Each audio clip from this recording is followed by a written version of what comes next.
Namira, Daedric Prince of Revulsion. Namira is known as the Mistress of Decay and the Devourer of the Dead, and is generally associated with many of the repulsive things across Nirn, including spiders, slugs, insects, and any form of disfiguring or disgusting disease. As such, she is not among the more popular of the Daedric princes, and very little is known about her workings or history.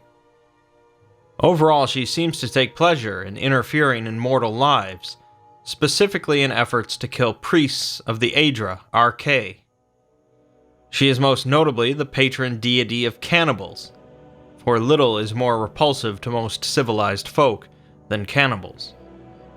She actively encourages the eating of corpses, and her Daedric artifact, the Ring of Namira, is said to increase the health of cannibals. Namira's realm of oblivion is known as the Scuttling Void, and practically nothing is known about it, as no one is believed to have ever ventured there and returned. The Khajiit refer to it as the dark behind the world. The most well-known story about Namira relates the tale of the beggar prince, named Wheedle. Wheedle was the 13th Bosmer child of a king of Valenwood during the First Era, and was in no position to take the throne or inherit much wealth. Leaving the palace to find a place in the world, Wheedle eventually came across 3 men surrounding a beggar, intending to kill her. As Wheedle was dressed in armor and carried a sword, it was an easy feat to scare off the townsfolk. The beggar thanked Wheedle for saving her, and revealed her name was Namira, a name Wheedle instantly recognized and understood the beggar to be the Daedric prince.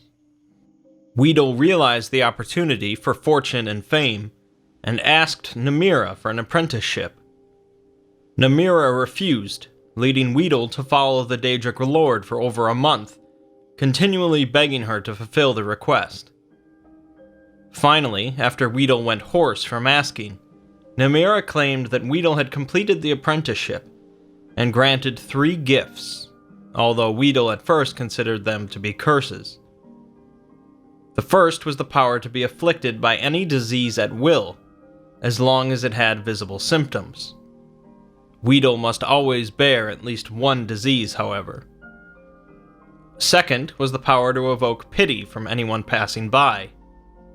And third was the power to be disregarded and ignored by anyone at will.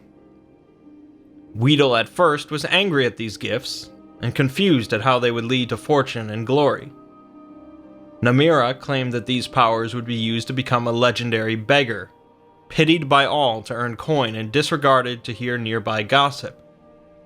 And so Wheedle became the Prince of Beggars, earning coin from every passerby, learning the comings and goings of every citizen in the city, and the tale was handed down for generations.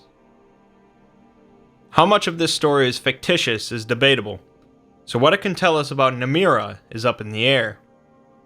Regardless, Namira is often one of the overlooked princes, looking after cannibals and the disfigured, and ruling over slugs and insects.